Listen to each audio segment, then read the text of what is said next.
to give them this truth, now they say I preach. I'm trying to give them this word, now they say I preach. I open up my book, now they say I preach it. They don't want to come around because they always say I preach. I'm trying to give them this truth, is what I'm trying to do. Man, I'm trying to save your soul, is what I'm trying to do.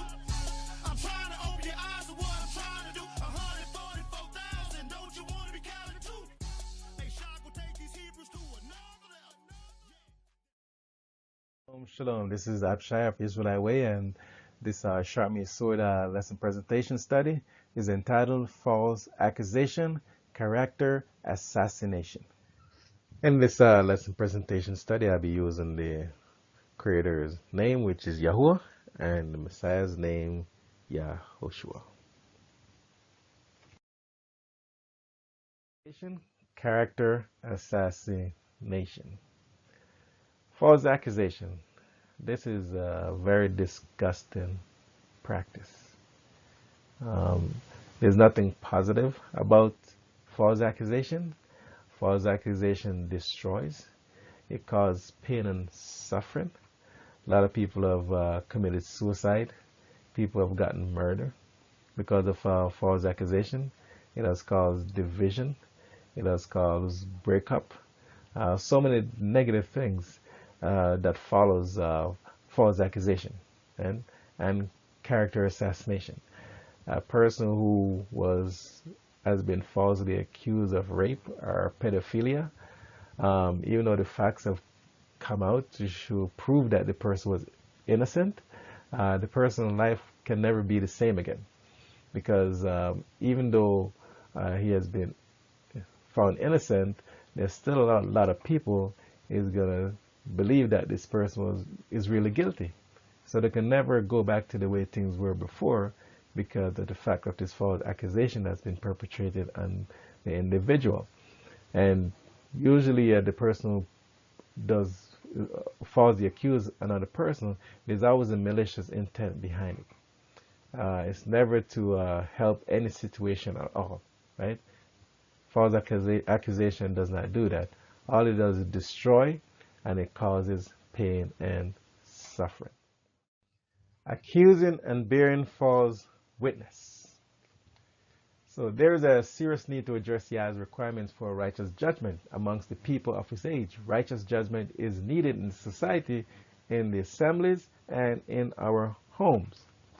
Today we live in a society of instant everything. Everything from instant meal to instant news and information. With this is a tendency even among brethren to be too instant in judgment of others. The danger of this is bearing false witness against thy neighbor. This is important enough to be included in the 10 laws. According to Exodus 20 verse 16 says, you do not bear false witness against your neighbor. Proverbs 25 verse 18, a man bearing false witness against his neighbor is like a club and a sword and a sharp arrow. Because these are instruments that does damage.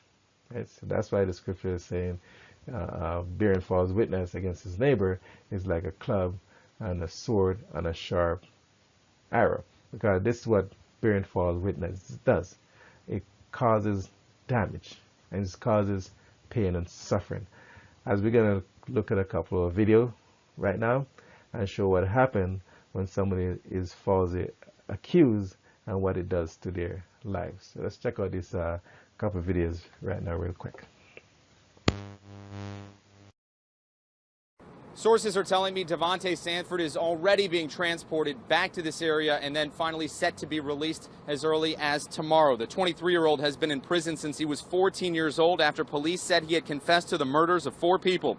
The incredible part of this story is that 2 weeks after the 4 homicides on Runyon Street in Detroit, another man, no confessed hitman, admitted to numerous killings, including those 4 that sent Sanford to prison. Still, remarkably, it's taken this long for state police to examine what Detroit police did with the case all that time, and for the legal system to free the now 23-year-old. An emotional press conference with Devontae's attorney giving us more happened and the significance. And this case puts it on full display about how things can happen, about how a 14-year-old child can be coerced into giving a false confession, and then how the courts are going to rely on that confession. And what's to say that the court shouldn't have relied on that confession? Well, it was his defense attorney's job to challenge that confession. Right now I'm here with Bill Proctor, former Action News reporter. And Bill, you worked very hard on this case to bring this to light and to see this young man freed. Many years ago, we were the first to reveal the misconduct on the part of the Detroit Police Department, essentially that sent this young man of diminished mental capacity, by the way, to prison. But then, after all these years, is a big question for Kim Worthy. Why did it take her so long, knowing that only weeks after Devontae's incarceration, that a very credible confessor stepped forward to say he... I mean, for Devontae and the others who could still be locked up, innocent men wrongfully in prison. Finally, after all these many years, Devontae Sanford and his family can see justice. But it is extremely difficult because of the prosecutor's decision to simply let what has been done. It never should be that way. There should always be a review in claims of actual innocence. Thank you, Bill, for talking with us and for all your hard work bringing this important story to light. Meantime, we want to tell you, Kim Worthy, the prosecutor, having a press conference Thursday morning to talk about this. We will be there to bring you the latest. Simon Shaquette, 7 Action News, reporting from downtown.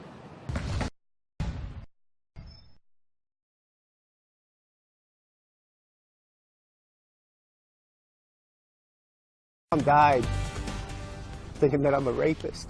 Can't give that back to me. An East County man is free tonight after a Team 10 investigation helped expose major problems in the case against him. The man and his supporters are appalled at what happened to him in a story of rape charges, lies. His story went unnoticed until a distraught father contacted Team 10. Troubleshooter Kristen Severance investigates. Everyone in my family thinks I'm a sex offender. They think I'm a rapist. Everyone does. Scott Espinosa was facing 35 years in prison. He was convicted of 6 felonies by force and pimping. Police said the victim was 14 years old, but she wasn't. In fact, much of the case against Espinosa wasn't as it seemed. And there is a bunch of guys in the living room. San Diego police taped an interview of the alleged victim. There's 10 of them there. She said 10 customers waited to take their turn inside of Espinosa's apartment, 2 men at a time, the victim told police. She also said Espinosa held her captive. Lawyer Laura Wilson shadowed the defense in this case because she said she's considering going into criminal law. She listened to the police tapes. She comes back the second interview where the prosecutor even asked her about these 10 men, and she said, oh, well, yeah, that never happened. She said, I must have dreamt that. Sources familiar with the Espinosa case prefer to remain anonymous, fearing reprisals within the criminal justice system. The sources said Weir testified tell a far different story than the victim. The woman was free to come and go in the complex. She would go to a neighbor to have her hair done. She would go to another neighbor to smoke a cigarette. In fact, several witnesses told Team 10 and investigators that Espinosa put the victim up at his apartment because she said she was homeless. And the victim is not 14, but at least 22 years old at the time, with 3 children. She does not hold custody. Still, the jury found Espinosa guilty. I was in jail for 589 days, I believe. Like almost 19 months. Espinosa said hard time isn't the worst thing that happened. Suicide while he was in prison. She was convinced her son was there for life. You know, my mom died thinking that I'm a rapist. Can't give that back to me. So upset about what happened in the courtroom and the inconsistencies in the testimony and evidence that she wrote this declaration laying it all out to trial judge Michael Smythe. Smythe also received a request for a retrial by Espinosa's new court-appointed attorney. Okay. Team 10 cameras were there when the judge agreed to a retrial. Some nights I can't sleep, just thinking about it. Team 10 tracked down the 22-year-old woman's mother in Oregon. Teresa Peterson said her daughter is a longtime drug user, prostitute, and liar. Thinking about it now, it just breaks my heart. That's my daughter. She knew what her daughter's accusations had done to Espinosa's life. I'd like fair trial and ultimately a release. Instead, the DA offered Espinosa a deal appeal, but he had to weigh his options. He could go free, but he'd have to plead guilty to pandering or promoting prostitution, or he could have that retrial. Espinosa took the plea deal. He said he couldn't trust the justice the second time. It's almost like a dreaming, like a dreaming going to wake up. His dad was there to greet him as he left jail. Love you so much. And so was Team 10. Oh, you ain't dreaming, brother. Now, we would never reveal the name of a sexual assault victim. All rape charges against Espinosa were dropped. And it's not clear tonight where Leslie Peterson is today. Not even her mother knows. As for Espinosa, he's looking for work, he's looking for a job, and he's really, just trying to stay positive about everything that's happened to him. So, Kristen, if other people and Team 10 couldn't stuff, why couldn't police? Atika, police did find all the same things that we found. They brought that information to the prosecutor, but the prosecutor took the case to trial anyway. Now, the DA's office said they're satisfied with the plea deal, and they told Team 10 that these cases are very, very difficult to prosecute. Thanks, Kristen. So we see a false accusation. There's nothing positive about it. All it does is destroys lives, and it just causes more pain and suffering. We also have Israelites in this walk who do practice false accusation, because even assemblies has been destroyed because of false accusations. This is not the way to solve any issues, and this is not the way to solve conflicts. There's nothing positive about it, and this is not the solution. So false accusation goes against Most High's laws, and is a transgression, and it has no place in this walk. So Deuteronomy 19 verse 16 says, when a malicious witness rise up against any man to accuse him of turning aside. Right? So this is our justice system, how we deal with accusation against another individual. Deuteronomy 19 verse 17. Then both men who have the dispute shall stand before Yahuwah, before the priest and the judges who serve in those days. Deuteronomy 19 verse 18. And the judges shall diligently search and see if the witness is a false witness, who as falsely accused his brother. Deuteronomy 19 verse 19. Then you shall do to him as he thought to have done to his brother, thus you shall purge the evil from your midst. Verse 20. Deuteronomy 19 verse 20. And let the rest hear and fear, and never again do this evil matter in your midst. And let your eye not pardon, life for life, eye for an eye, tooth for tooth, hand for a hand, foot for a foot. So what happened here, somebody has falsely accused someone for whatever it is, right? So the way it works is that if you falsely accuse your brother of an act, and that person is innocent, then whatever punishment that person would have received, then you're going to receive that punishment, right? So that's why it says, let your eye not pardon, life for life, eye for an eye, tooth for tooth, hand for hand, foot for foot. So whatever punishment that individual is going to receive, you're going to get it because you falsely accused that person. That's fair justice to me, right? A lot of people will think twice about falsely accusing another individual, knowing that if the person is found innocent, you're going to receive the punishment that that individual would have received if they were found guilty. So, to be a false witness against your neighbor basically means to falsely accuse someone else of wrongdoing. In the Torah, false witness was dealt with very harshly. We see that if a person was found to be bearing false witness against another person, they would be given the punishment that the other person would have received. Right? With such a righteous law, we can understand why, by the amount of 2 or 3 witnesses, every matter truly was established. If anyone rose up as a false witness, they would be given the same punishment they thought to give to their neighbor, risking their own life. And with such a thing facing them, they would be very careful. Right? If this righteous rule was established in today's court system, there wouldn't be nearly the problems we see today. The judges were required to make diligent inquisition meaning that they were to be very careful and search diligently before making a judgment. Right? And people, who give ear to these people that's making a false accusation is guilty by association. So Proverbs 10 verse 18 says, "He who hides hatred has lying lips, and he who sends out a slander is a fool."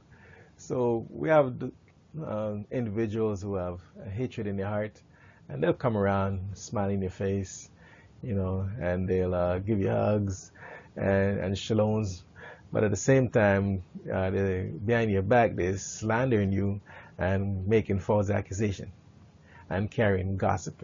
And you have individuals who give ear to these gossip and these slanderous accusations. And that individual is a fool who give ear to these things without even checking out the facts. So Proverbs 10 verse 23 says, "To work out wicked scheme is like sport to a fool."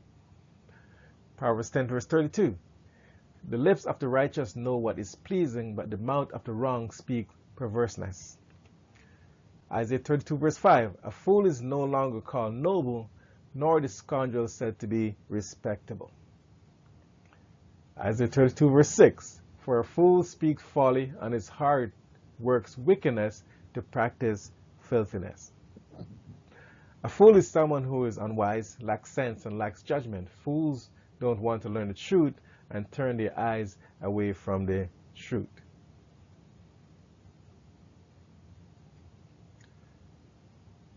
So those that slander and make false accusation, they have wickedness in their hearts. They are lazy, proud, they slander others, and live in repeat foolishness without thinking about the consequences. They don't care what happened to the individual when they make these accusations against them. They just want to see them endure pain and suffering. That's what the agenda is and what the intent is. A quote from Plato, he says, "Wise men speak because they have something to say.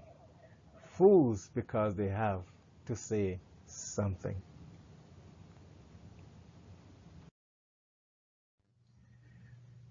Deuteronomy 13 verse 12. "When you hear someone in one of your cities which Yahweh your Elohim gives you to dwell in saying," verse 13, "some men says of Belial, have gone up out of your midst, and led the inhabitants of their city astray, saying, let us go and serve other mighty ones whom you have not known." Verse 14, "Then you shall inquire, search out, and ask diligently, and see if the matter is true, and establish that this abomination was done in your midst." So before you pass judgment, these are the steps you're supposed to take, right? Search out the matter, gather all the facts, right? And ask diligently, right? Before you pass judgment on this individual, because the person could be innocent of these accusations that's brought up against them.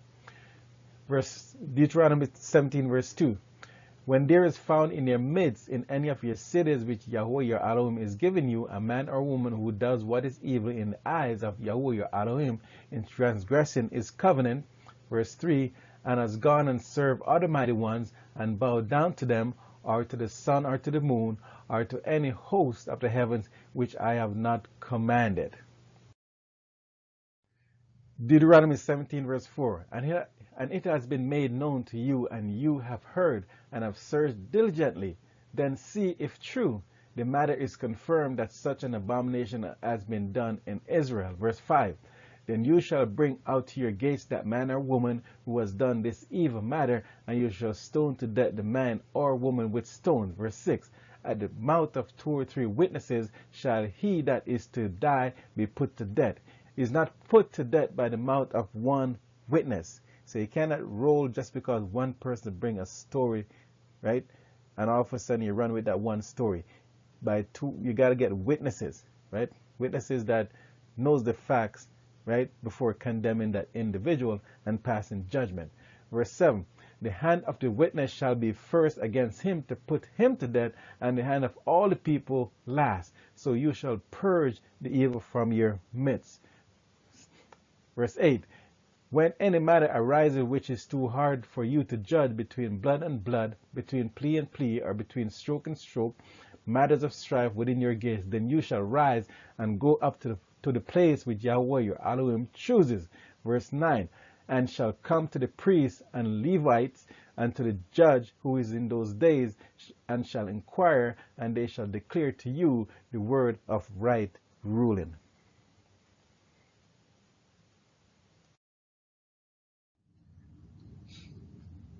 Deuteronomy 17 verse 10. And you shall do according to the word which they declare to you from the place which Yahweh chooses, and you shall guard to do according to all that they instruct you. Verse 11. Do according to the Torah in which they teach you, according to the right ruling which they say to you. You do not turn to the right or to the left from the word which they declare to you. Verse 12. And the man who acts arrogantly so as not to listen to the priest who stands to serve there before Yahuwah your Elohim, or to the judge, that man shall die. So you shall purge the evil from Israel. Verse 13. And let all the people hear and obey, and no longer do arrogantly. So you have to set an example, right? So these laws back then was fair and just, right? You can't have people running around making false accusation and do as they please and passing judgment against an individual, right? They have to face the consequences, for such an evil act. Exodus 23 verse 1. Do not bring a false report. Do not put your hand with the wrong to do malicious witness. Proverbs 19 verse 9. A false witness does not go unpunished, and he who breathes out lies perishes. Romans 12 verse 19. Beloved, do not revenge yourself, but give place to the wrath, for it has been written, vengeance is mine, I shall repay, says Yahuwah. So a lot of people think that they have done stuff, they make false accusation, they have gossip, they have slander, and they think they're getting away with it. You're not getting away with anything. So you better repent from anything that you have done in slander and form of making false accusation against your brothers and sisters, because Yah, is going to seek vengeance upon that individual, right? Yah is going to seek vengeance. Right?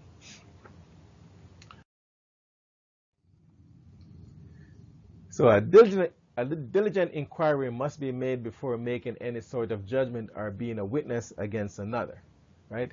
If this is not done and false witness speaks, there are very serious consequences. It is a grievous transgression and an offense in the eyes of Yah, and he is not pleased. So often people are very quick to judge the character of another person with hardly any inquiry at all.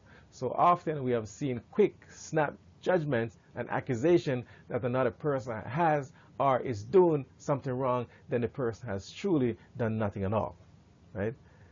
And because of this, a lot of people have turned their back on the individual, right?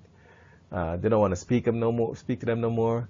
They don't want to answer their phone calls. They don't want to, respond to their texts. They don't want to fellowship at the same assembly that they fellowship with because of this false accusation, right? It causes division and it causes breakup. So indeed, so often we have seen one person assassinate the character or reputation of another based on suspicions and phony spiritual discernment, when in reality there's an unclean spirit that is bringing these things to their mind. What's more, such accusations are often done privately and without the other person's knowledge. So they do these things behind the individual back, right? And that's why one day you may be cool with somebody, and next minute that person's kind of looking at you sideways, and they don't want to have nothing to do with you. And you try to wonder why. What have I done? Right? And you have no idea what you have done, because you know that you have not done anything and you're an innocent person. But behind the scene, somebody is making false accusation against you to assassinate your character.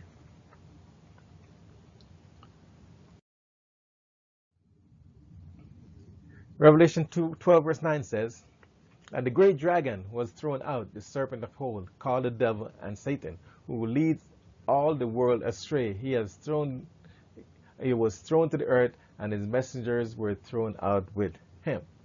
Revelation 12 verse 10.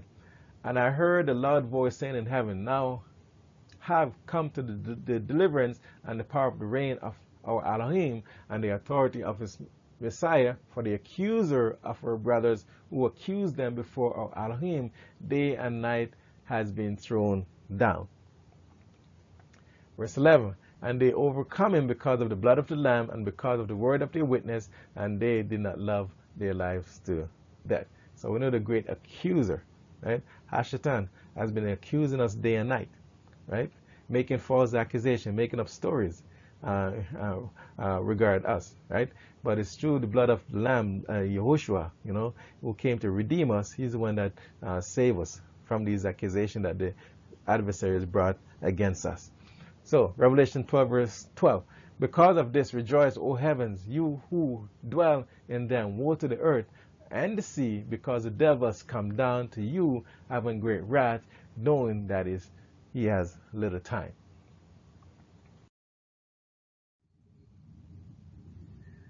So the devil, the accuser, can be quite active in accusing the brethren before Yah day and night. From the beginning, a predominant characteristic of the adversary Satan is indeed a role of an accuser. So anyone who bear false witness and slander and gossip against his brothers and sisters are in company of Satan. They're in the company of Satan, the great accuser. Genesis 3 verse 1. And the serpent was more crafty than any beast of the field which Yahweh Elohim had made. And he said to the woman, is it true that Elohim has said, do not eat of every tree of the garden? Verse 2, and the woman said to the serpent, we are to eat of the fruit of the trees of the garden. Verse 3, but of the fruit of the tree which is in the midst of the garden, Elohim has said, do not eat of it, nor touch it, lest you die. Verse 4, and the serpent said to the woman, you shall certainly not die. Verse 5, for Elohim knows that in the day you eat of it, your eyes shall be open, and you shall be like Elohim, knowing good and evil. So, part of the temptation that the adversary offered was a subtle accusation toward power. The accusation was that Yah has withheld things from Eve, and the reason Yah didn't want Eve to eat from the tree, Yah wanted to keep her from being like he is. The subtle implication is that Eve could be just like Yah and not be under his yoke or authority anymore, making an accusation against the Most High Yah. And it does not stop there. Even with Job, Job 1 verse 8, and Yahweh said to Satan, have you considered my servant Job, that there is none like him on earth, a perfect man and straight man, one who fears Elohim and turn aside from evil. Verse 9, and Satan answered Yahweh and said, is Job fearing Elohim for naught? Right? Verse 10, have you not made a hedge around him, around his household, and around all that he has on every side? You have blessed the work of his hand, and his possession have increased in the land. Verse 11, but stretch out your hand, please, and strike all that he has, if he would not curse you to your face. So he's accusing the Most High, says the reason why Job is serving you is because you give him all his wealth. So this was an accusation from the accuser, the adversary, stating that Job only served Yah because Yah favored and protected him. So the adversary once again made the accusation that Job would curse Yah to his face if Yah permitted bad things to happen to him. We can see some consistency in the spirit of the adversary. It is the spirit of false accusations. You will see that this is the same spirit later influenced Job's three friends to accuse him of wrongdoing. They continuously tried to say that Yah was punishing him for his sins, but it was all false. The enemy was using these men to coerce Job into sinning. So Job 42 verse 7, and it came to be after Yahuwah had spoken these words to Job, that Yahuwah said to Eliphaz the Temanite, my wrath has burned against you and your two friends, for you have not spoken of me what is right, as did my servant Job. Job 42 verse 8, and now take 7 bulls and 7 rams, and go up to my servant Job, and offer up a burnt offering for yourselves, and let my servant Job pray for you, for I accept him lest I punish you, because you have not spoken to me what is right, as did my servant Job. It is very important that we are not influenced by the same spirit in any way, shape, or form. We do not want to be like the adversary. Instead, we need to be like Joshua. We know that Joshua was often accused, but he never falsely accused anyone. With all they had done to him, one would think that he had a reason in the world to accuse these people to the Father and seek their destruction. However, Joshua, being wise, understanding, and full of compassion. Luke 23, verse 33. And when they had come to the place called Golgotha, they impaled him there, and the evildoers, one on the right and the other on the left. Luke 23, verse 34. And he also said, Father, forgive them, for they do not know what they do. And they divided his garment and cast lots. So we must therefore seek the wisdom, the understanding, and the truth of Yah before we set out to accuse another. It is too often that when a person does wrong and deserves mercy, or even when they haven't done wrong, a whispering accusation is spoken in the ears of another. So Psalms 10 verse 2, in ignorance the wrongdoer hotly pursues the poor. They are caught by the schemes which they devised. Verse 3, for the wrongdoer boasts of his cravings, and the greedy one cursed and despised. Verse 4, in the pride of his face the wrongdoer does not seek him. In all his thoughts there is no Elohim. Verse 5, his ways are always prosperous. Your right rulings are high out of his sight. He snores all his adversaries.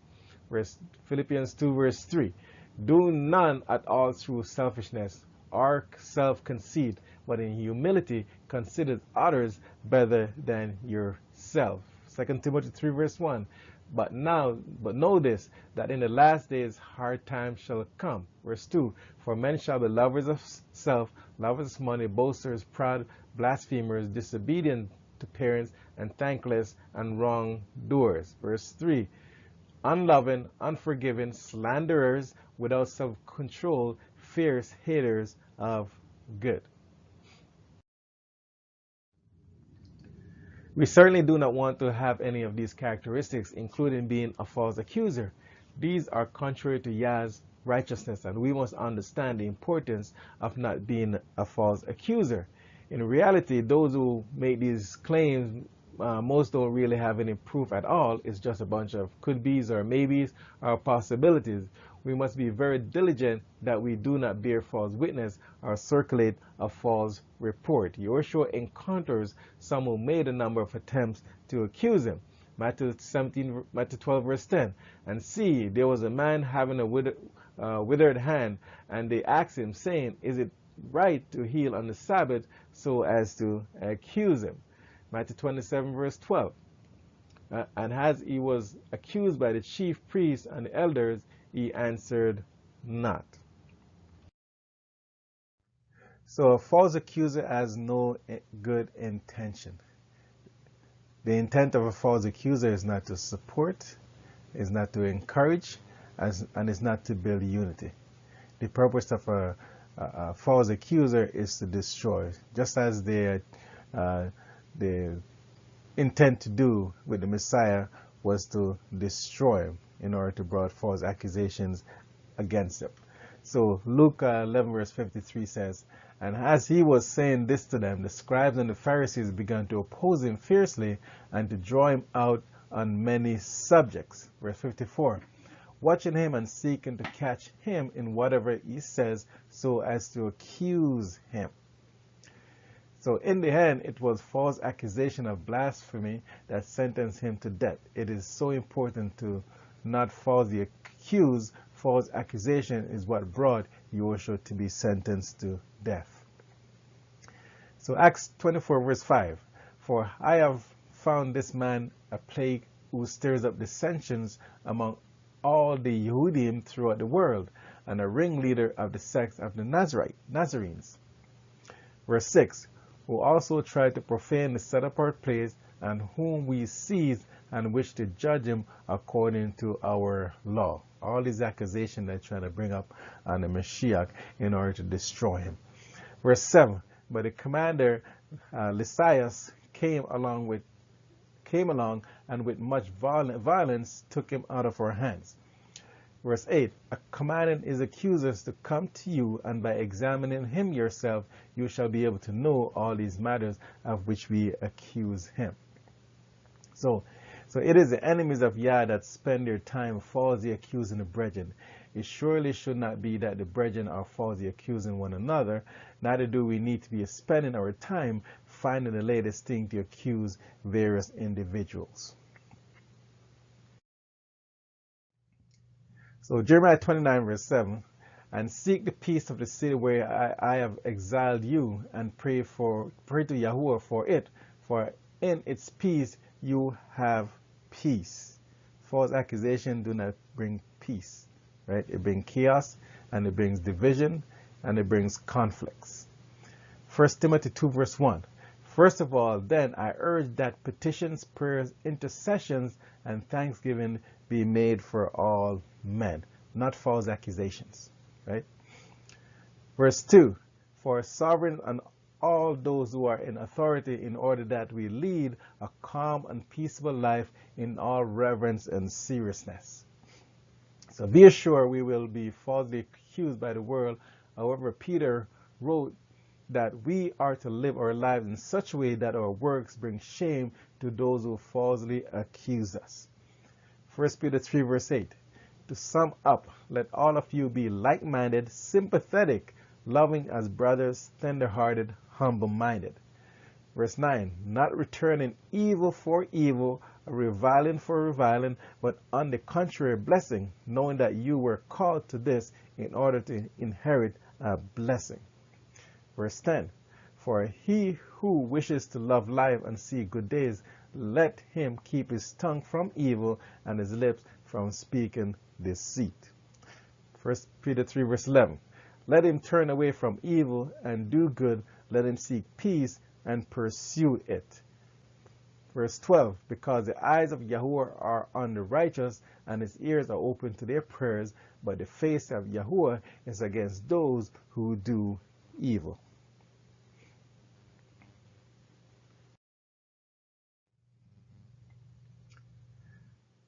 First Peter 3 verse 13. And who is the one doing evil to you, if you become imitators of the good? Verse 14. But even if you suffer for righteousness' sake, you are blessed, and do not fear their threats, neither be troubled. 1 Peter 3:15.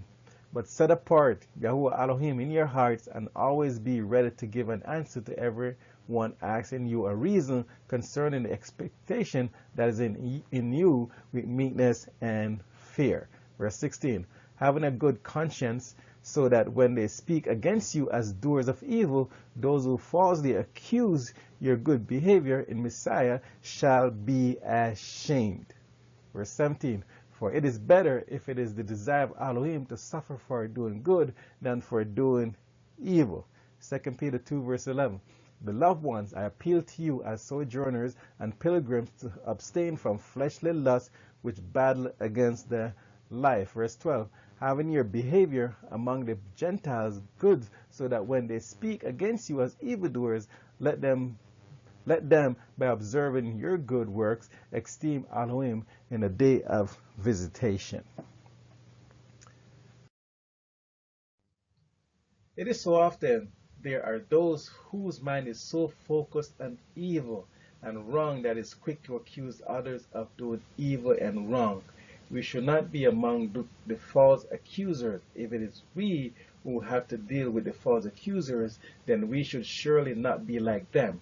Rather than responding with a false accusation of our own, we should simply live our lives so that our conduct reproves those who accuse us. Just like our brother Daniel, right? They tried to accuse him, but they could not find nothing on him. So Daniel 6 verse 3. Then this Daniel distinguished himself above the governors and viceroys, because an excellent spirit was in him, and the sovereign planned to appoint him over all the reign. Verse 4. Then the governors and the viceroys sought to find occasion against Daniel concerning the reign, but they were unable to find occasion or corruption, because he was steadfast, and no negligence or corruption was found in him. Verse 5. Then these men said, We shall not find any occasion against this Daniel, unless we find it against him concerning the law of his Eliah. Matthew 5 verse 11. Blessed are you when they reproach and persecute you, and falsely say every wicked word against you for my sake. Verse 12. Rejoice and be glad, because your reward in heaven is great, for in this way they persecute the prophets who were before you. So it is the adversary that is seeking to bring reproach upon the innocent. He did so with Joshua, and we can expect it to be done to us. Now it is important to note the accusing is not necessarily inherently evil. It is a necessary part of judging wrongdoing. We just need to be very sure we are on the right side of Yah's judgment when we choose to accuse. Proverbs 17 verse 15. He who declares a wrong right and he who condemns the righteous, both of them are an abomination to Yahuwah. Psalms 15 verse 1. Yahuwah, who does sojourn in your tent? Who does dwell in your set apart mountain? Verse 2. He who walks blamelessly and does righteousness and speak the truth in his heart. Verse 3. He has not slandered his tongue, he has not done evil to his neighbor, nor lifted up a reproach against his friend. Ephesians 4 verse 29. Let no corrupt word come out of your mouth, but only such as is good for the use of building up, so as to impart what is pleasant to the hearers. Verse 30. And do not grieve the set apart spirit of Elohim, by whom you were sealed for the day of redemption. Verse 31. Let all bitterness and wrath and displeasure and uproar and slander be put away from you, along with all evil. Verse 32. And be kind towards one another, tender-hearted, forgiving one another, as Elohim also forgave you in Mashiach. So quite often, false accusations between two persons are actually rooted in bitterness. When two people are at odds over something, false accusations are too often flying back and forth. Why? Because each person believes the other person is a person of poor character. Suspicions of wrongdoing are much more frequent. An innocent action is perceived as an evil action simply because one person doesn't believe the other person is poor character. But this ought not to be so.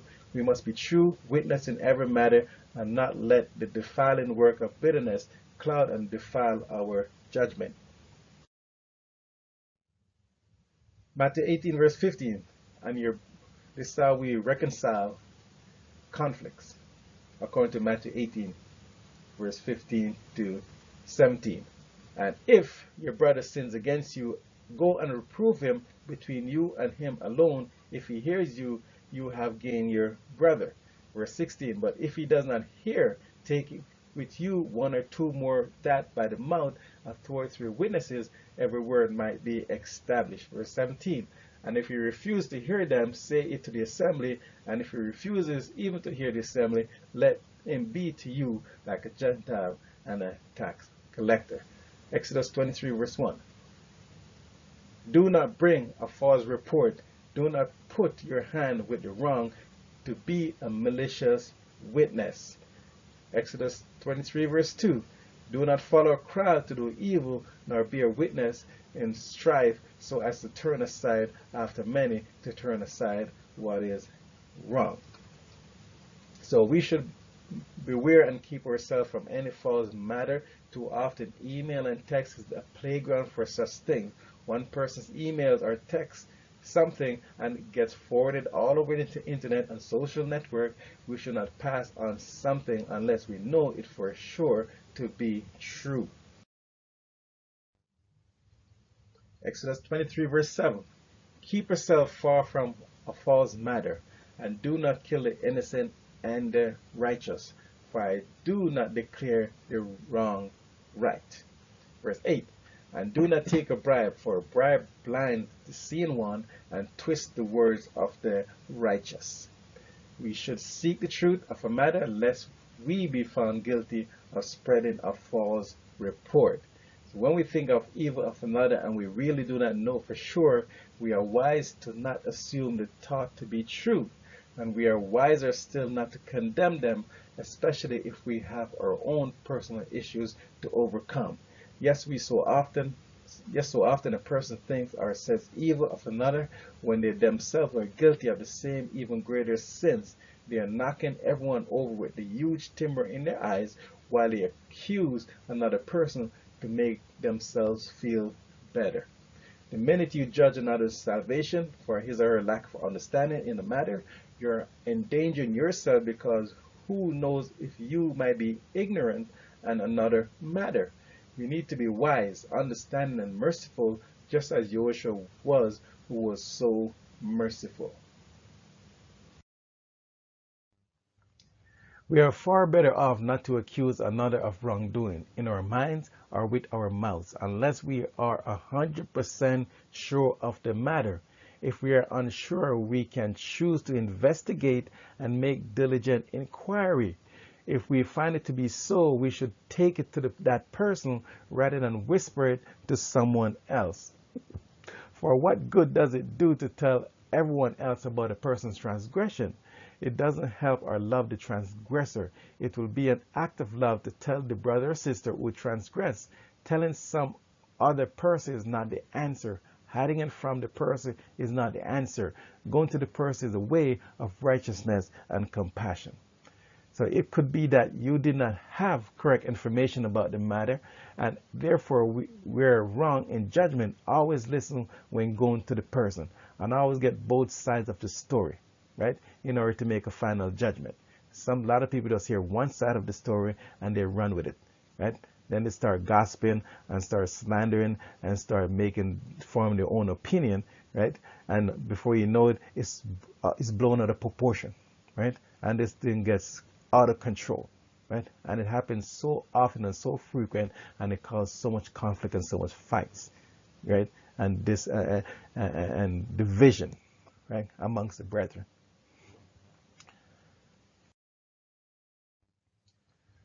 Leviticus 19 verse 14. Do not curse the deaf or put a stumbling block before the blind, but fear your Elohim. I am Yahuwah. Verse 15. Do no unrighteousness in right ruling. Do not be partial to the poor or favor the face of the great, but rightly rule your neighbor in righteousness. Verse 16. Do not go slandering among your people. Do not stand against the blood of your neighbor. I am Yahuwah. Verse 17. Do not hate your brother in your heart. Reprove your neighbor for certain, and bear no sin because of him. Verse 18. Do not take vengeance or bear a grudge against the children of your people, and you shall love your neighbor as yourself. I am Yahuwah. Proverbs 18 verse 17. The first to state his own case seems right until another comes and examines him. So that's what happened. A lot of people may make up stories and you give ear to it, but you only heard one side, right? Until someone comes and bring the other side of the story, then you realize what that person actually was saying was false, right? They were bringing false accusation against your brother and sisters, and you gave ear to it, and you start running with that story before checking out the facts and hearing both sides of the story. And this happens so often and so frequent amongst our people, and because of that, it creates much more conflicts, and it creates much more divisions, right?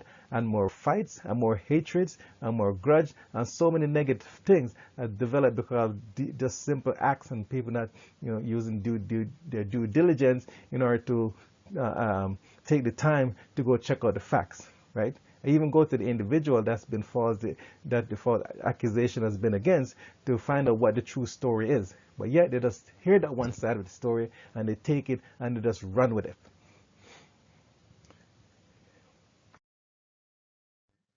Now let's look at 2 Timothy 2 verse 23. It says, but refuse foolish and stupid questions, knowing that they breed quarrels. Verse 24.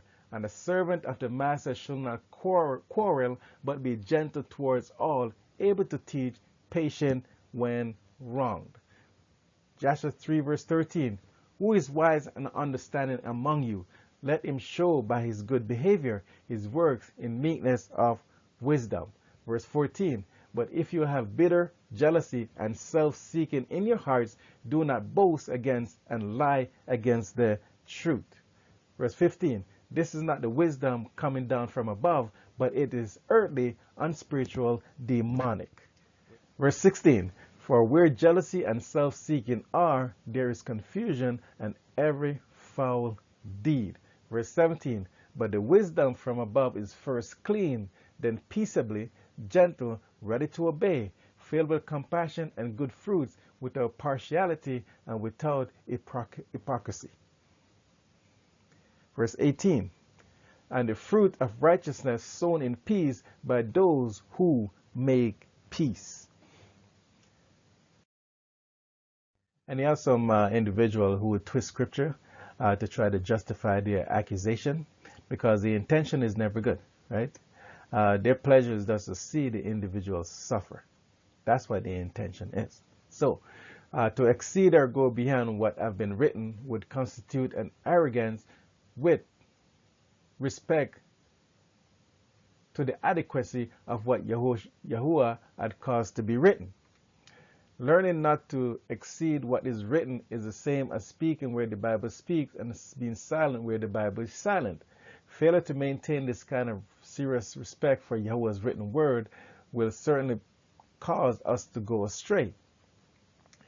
There are matters about which scripture is silent, and men may draw any number of conclusions and opinions about those matters. However, those opinions and conclusions should not be brought into the belief and gathering of the assembly without solid proof. They should be retained in silence and not used as weapons of condemnation. It is presumptuous, divisive, and spiritually dangerous to introduce things into the belief and gathering of the assembly that are not expressly authorized in Scripture. If we are not careful, we may easily develop an attitude of arrogance and intolerance, which would backfire on us. If Yah's word is silent about a matter, then you may not have to judge at all. Don't rush to judgment on an issue when the Bible says very little or is silent about it.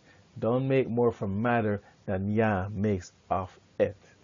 Yahuwah had provided in his sacred word an infallible standard which is all sufficient and alone sufficient.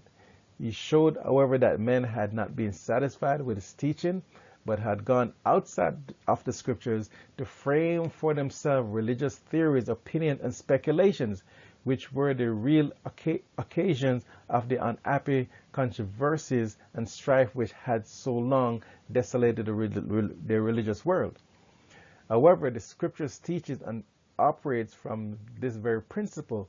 For example, we read in 1 Peter 4 verse 11, if any man speak, let him speak as it were the oracle of Yahuwah, speak where the scriptures speak.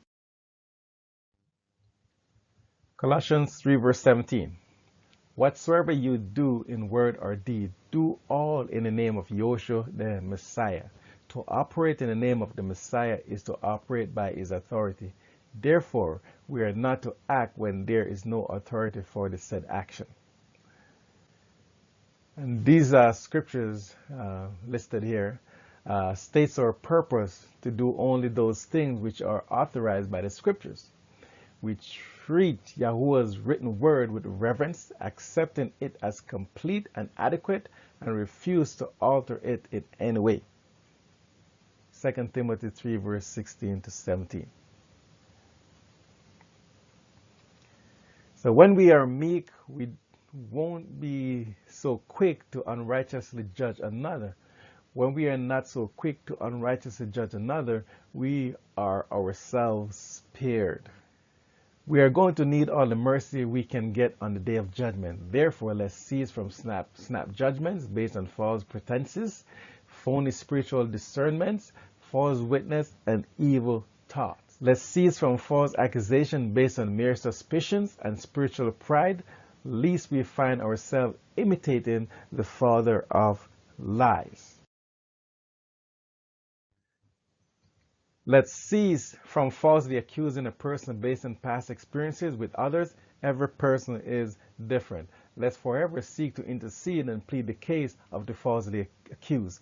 Let's forever seek to make an inquiry before making any accusation. Let's forever seek to imitate the one who is the truth. Let's forever seek the truth in every matter, resisting every false thought and the one who would inspire them.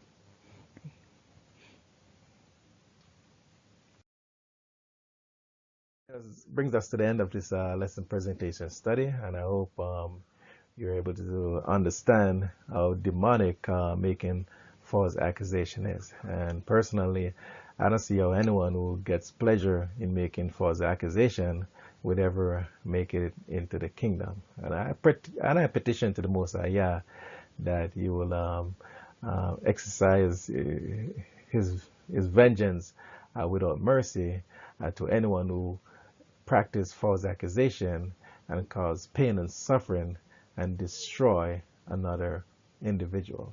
So I leave you in peace as I come to you in peace with the Hebrew word of peace, shalom, shalom, and also I leave you with a song by our brother warrior called Big Mouth.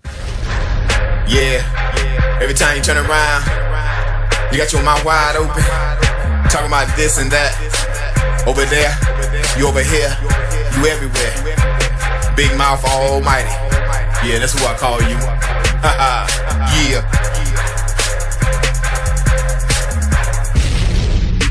Engage in conversation, don't know what it's all about, but yet you in the conversation. You need to shut your big old mouth, running round talking this and that. Why won't you shut your mouth? Now you mad, cause things ain't go your way. Got your big lips wide open and you got so much to say. Is it that you got nothing to do, so you jump on Facebook saying things that ain't really true? Just like a serpent, you hide behind a corner, bite a man when he ain't looking, then you sting him like a hornet. Impersonation, come on, your act is over. I'ma boo you off the stage. Who wants to hear what you have spoken? Yeah, you need to shut your big old mouth. Yeah, you need to shut your big old mouth. Yeah, you need to shut your big old mouth. Big Mouth Almighty, Big Mouth Almighty. Yeah, you need to shut your big old mouth.